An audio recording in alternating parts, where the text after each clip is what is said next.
Buenas tardes, iglesia, que el Señor les continúe bendiciendo. Damos gracias a Dios una vez más por el privilegio que nos da de estar reunidos aquí una vez más. Si bien no estamos en su casa, estamos en un mismo sentir, estamos en un mismo sentimiento, estamos en un mismo espíritu. En esta tarde quiero hablarles acerca de una enseñanza, quiero exponerles un tema, el cual yo he titulado Epignosis, un conocimiento supremo.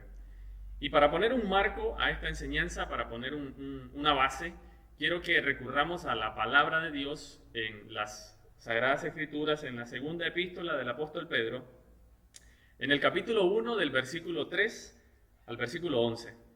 Leemos la palabra honrando al Padre, al Hijo y al Espíritu Santo en la segunda epístola del apóstol Pedro, en el capítulo 1 del 3 al 11.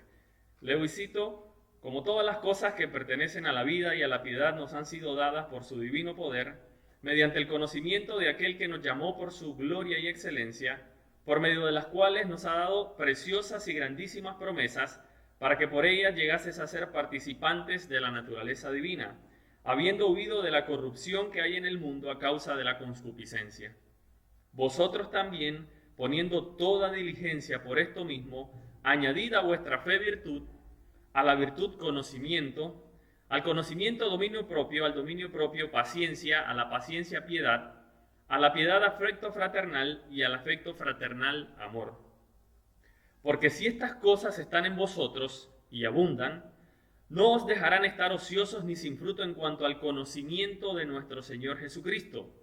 Y ahora el contraste: pero el que no tiene estas cosas tiene la vista muy corta, es ciego, habiendo olvidado la purificación de sus antiguos pecados, por lo cual, hermanos, tanto más procurad hacer firme vuestra vocación y elección, porque haciendo estas cosas no caeréis jamás. Y por último, porque de esta manera os será otorgada amplia y generosa entrada en el reino eterno de nuestro Señor y Salvador Jesucristo. Vamos a orar para pedir la guía de nuestro Padre Celestial y que sea Él el tomando el control. Padre, te damos gracias porque tu pueblo está aquí reunido, Señor, en un mismo espíritu para aprender acerca de tu palabra, Señor. Te ruego que tomes el control, que fluyas a través de mi vida, que tu Santo Espíritu me guíe, Señor, para que yo pueda dar una palabra que pueda tocar el corazón de mis hermanos. En el nombre de Jesucristo te lo ruego y te lo suplico, amado Padre Celestial. Amén y amén. El tema central, hermanos, en la segunda carta del apóstol Pedro es el conocimiento. Esta palabra aproximadamente aparece unas 12 veces a lo largo de toda la epístola, y la traducción del griego original que se emplea aquí es la palabra epignosis. Por eso he decidido ponerle este título a la enseñanza, y epignosis hace referencia a un conocimiento supremo. Pero ¿cuál es ese conocimiento supremo? El conocimiento de nuestro Señor y Salvador Jesucristo. Y eso no lo digo yo. Eso no me lo he inventado yo, eso lo he adquirido por medio de la iluminación de la palabra de Dios. Dice el libro de 2 de Corintios capítulo 3 versículo 5, no que seamos competentes por nosotros mismos para pensar algo como de nosotros mismos, sino que nuestra competencia proviene de Dios. Hermanos, nosotros los cristianos, nosotros los que somos hijos de Dios, los que somos llamados conforme a su nombre, estamos en una esfera, estamos en una posición en la cual el mundo no nos puede otorgar las herramientas que nosotros necesitamos para adquirir el conocimiento supremo. Mas, sin embargo, ese conocimiento nosotros hoy lo podemos adquirir a través de la bendita palabra de nuestro Dios. Ahora bien, dada esta introducción, quiero que leamos rápidamente o que hagamos una paráfrasis de los versículos que acabamos de leer. Y en el versículo 3 y en el versículo 4, el apóstol Pedro nos dice que todas las cosas que pertenecen a Dios, lo referente a la vida y a la piedad, nos han sido dadas por su eterno poder mediante el conocimiento de nuestro Señor Jesucristo. Nosotros comprendemos cuál es el motivo de nuestra vida, cuál es la razón de nuestro existir cuando nos topamos con el personaje más importante del universo, hermanos. Jesucristo hace una portentosa afirmación con respecto a esto. Y en el libro de Juan, en el capítulo 17, en el versículo 3, el mismo Señor Jesucristo dice: y esta es la vida eterna. Y Él va un paso más adelante y Él dice: esto no solamente es el motivo por el cual estamos aquí en la tierra. No. Él dice: esta es la vida eterna, esta es la razón por la cual nosotros existimos. Es el propósito por el cual tú y yo estamos aquí y por el que vamos a seguir viviendo una vez después de que muramos. Dice: Esta es la vida eterna, que te conozcan a ti, el único Dios verdadero, y a Jesucristo a quien tú has enviado. Nosotros como seres humanos, como seres racionales, no estamos aquí por obra de la casualidad, pero nosotros podemos encontrar nuestro propósito en esta vida, nuestro propósito aquí en esta tierra y más allá de nuestra muerte, incluso me atrevo a decirlo, cuando nos encontramos con el personaje de Jesucristo, cuando nos topamos con Él, cuando Él impacta sobre nuestras vidas y nos ilumina con su verdad, nos ilumina con su epignosis, con ese conocimiento supremo. Ahora bien, como en todos los ámbitos de la vida, como en todos los aspectos de nuestra vida cotidiana, nosotros tenemos que estar en un constante crecimiento y la vida espiritual no es la excepción. Ahora bien, el apóstol Pedro nos manifiesta o nos presenta una serie de atributos que son indispensables en el crecimiento de la vida de todo cristiano. Y él los despliega de una manera magistral de los versículos 5 al versículo 7. Él dice: vosotros también poniendo toda diligencia en esto mismo. Cuando el apóstol Pedro dice toda diligencia, él está hablando con toda prontitud, con toda entrega, con toda astucia, estar listos y preparados para eso. Y cuando lleguemos a esta verdad, él dice: añadid a vuestra fe virtud. Pero ¿por qué él pone de primero la fe?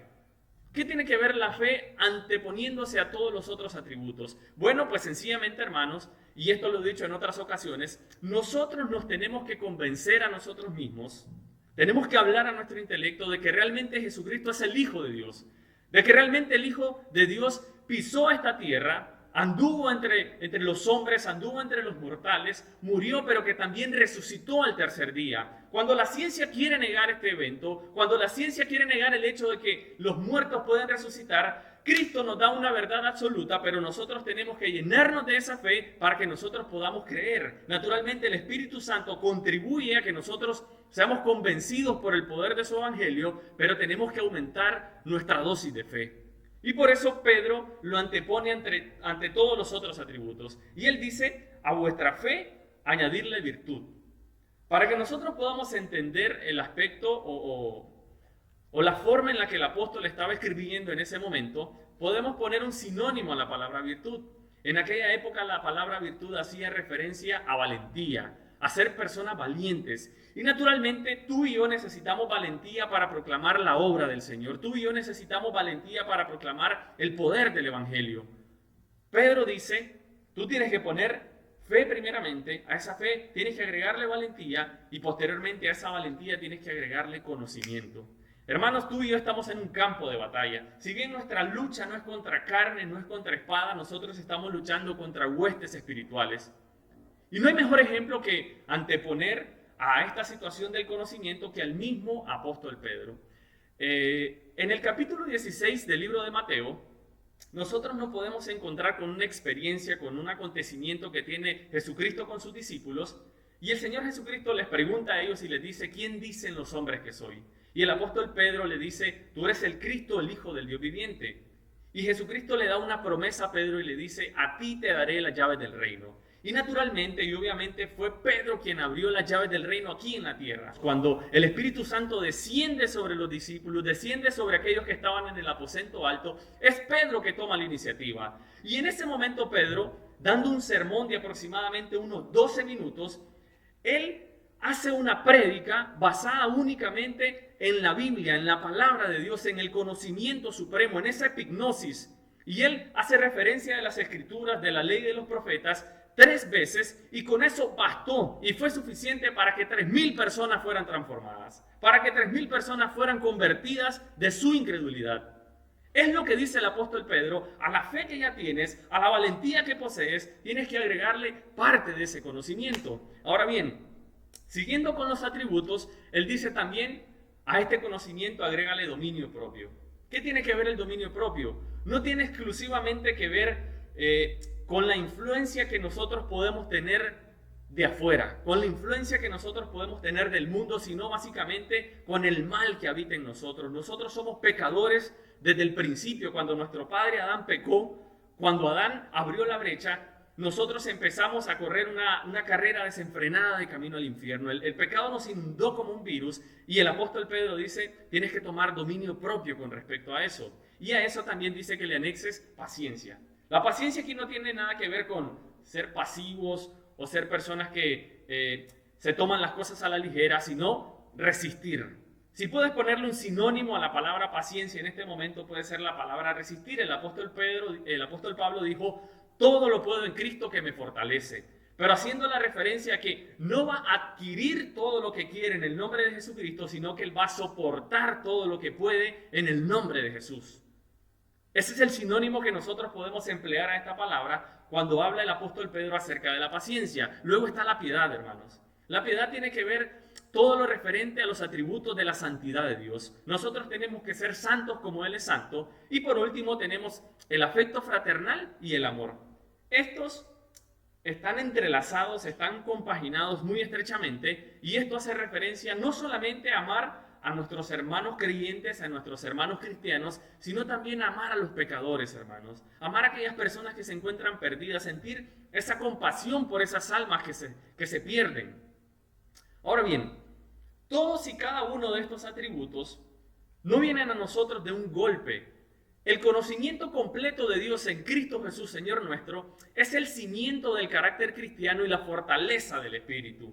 El profeta Daniel, allá en el capítulo 11, en el versículo 32 de su libro, dice: con halagos hará apostatar a los que obran inicuamente hacia el pacto, mas el pueblo que conoce a Dios se mostrará fuerte y actuará. Mas el pueblo que se alimenta, mas el pueblo que está constantemente en crecimiento y en la búsqueda de la verdad, se mostrará fuerte y actuará.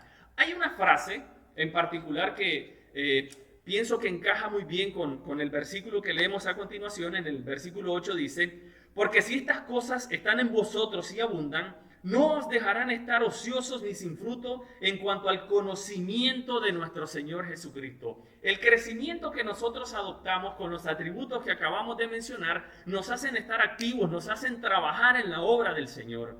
Y como te decía anteriormente, hay un historiador y filósofo estadounidense que se llama Will Durant.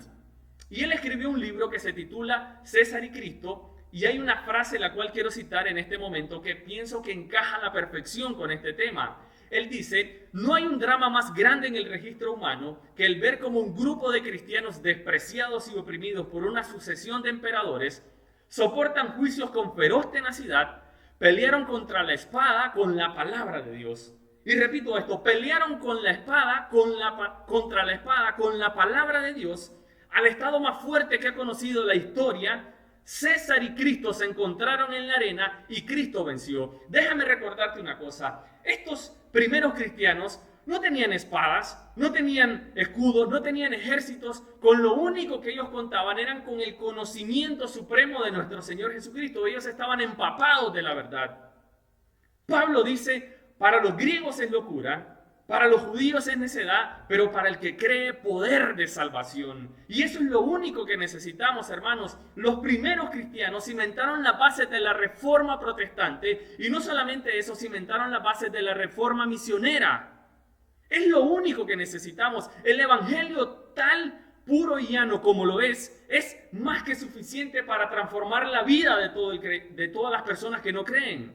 El apóstol Pedro lo sabía y por eso hace un énfasis y dice: cuando tú estás lleno de estas cosas, no estarás sin fruto y estarás en constante crecimiento con respecto al conocimiento de nuestro Señor Jesucristo.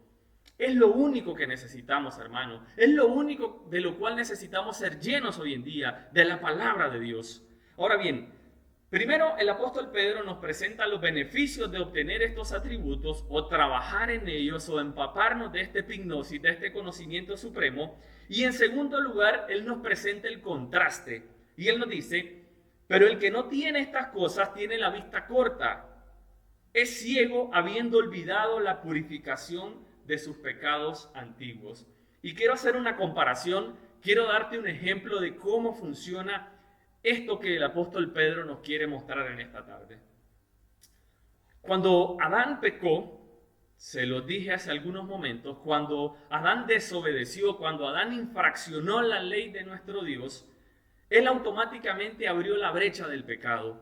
Y nosotros en ese momento comenzamos una carrera desenfrenada de camino al infierno. Pero nuestro Señor Jesucristo, en su inmensa misericordia, en su inmenso amor, dijo, basta, yo tengo que hacer algo. Y cuando vino el cumplimiento del tiempo, Gálatas capítulo 4, versículo 4, cuando vino el cumplimiento del tiempo, el Padre Celestial otorgó a su Hijo, dice la palabra de Dios en Juan 3:16, que aunque Jesucristo tenía la vocación, Jesucristo sabía cuál era su misión. Dice, Dios dio a su Hijo para que todo aquel que en Él crea no se pierda, mas tenga la vida eterna.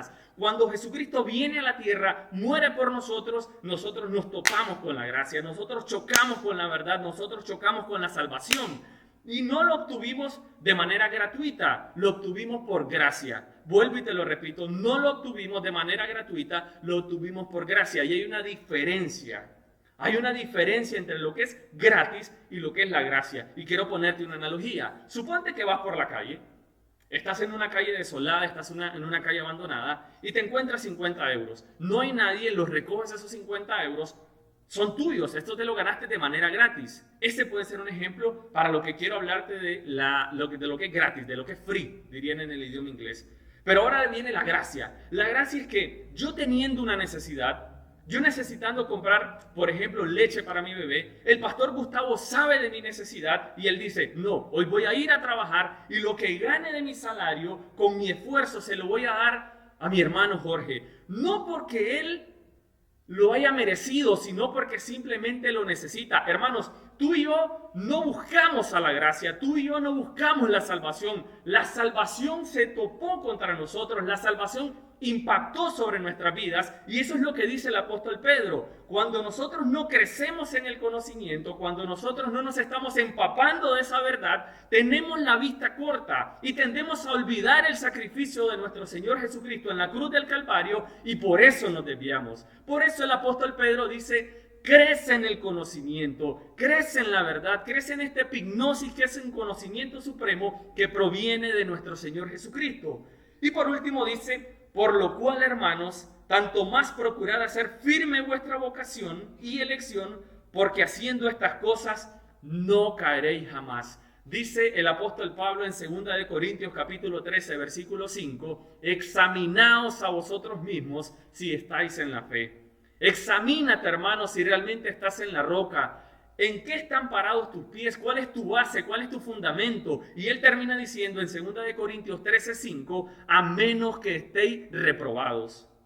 Si estamos reprobados, hermanos, el sentido de nuestra vida se pierde. Nos volvemos como los de fuera, que quieren pensar que la vida se acaba cuando nosotros nos morimos, que somos un cúmulo de células como resultado de reacciones químicas de nuestro cerebro. Esa es la actuación que tomamos. No, hermanos, hay vida después de la muerte, hay una esperanza para los que aguardan en Cristo Jesús, pero para no tener esa vista corta, para nosotros no caer, debemos crecer en el conocimiento del Señor. Y por último, creo que el apóstol Pedro resume de manera impresionante toda esta enseñanza. Él dice, porque de esta manera os será otorgada amplia y generosa entrada en el reino eterno de nuestro Señor y Salvador Jesucristo.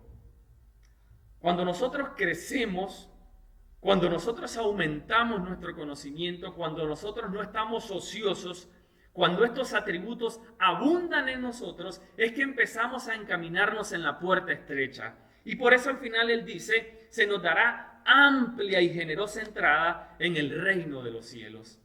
Hermanos, es el mensaje más puro, más esencial en la vida de todo creyente.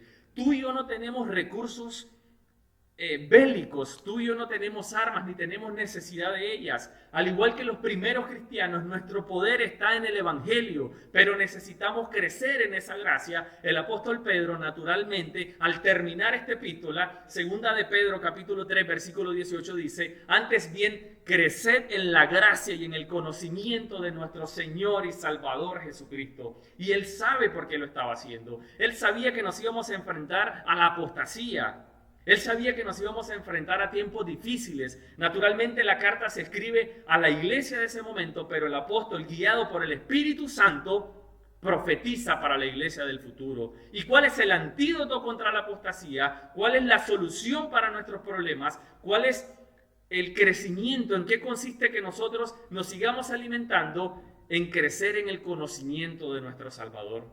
Espero que esta palabra haya sido de ayuda para tu vida. Espero que haga eco en cada uno de nuestros corazones. Y para terminar, quiero hacer una oración dándole gracias a nuestro Dios por esta oportunidad que nos da de estar aquí reunidos. Padre, muchísimas gracias, Señor, porque sabemos que tu palabra es verdad, Señor, porque en ella podemos encontrar todos los elementos que necesitamos, Señor, toda una dieta espiritual rica y abundante, Señor, para crecer en tu verdad. Te rogamos, Señor, de que pongas una luz en nuestro entendimiento, Señor, de que pongas una luz en nuestro intelecto, Padre mío, para que podamos agradarte, Señor, para que podamos honrarte con nuestra vida, Señor, y que podamos trabajar en tu ministerio, Señor, como tú lo demandas. Te lo ruego y te lo suplico, mi Dios, en el poderoso nombre de nuestro Señor Jesucristo, papá. Amén y amén.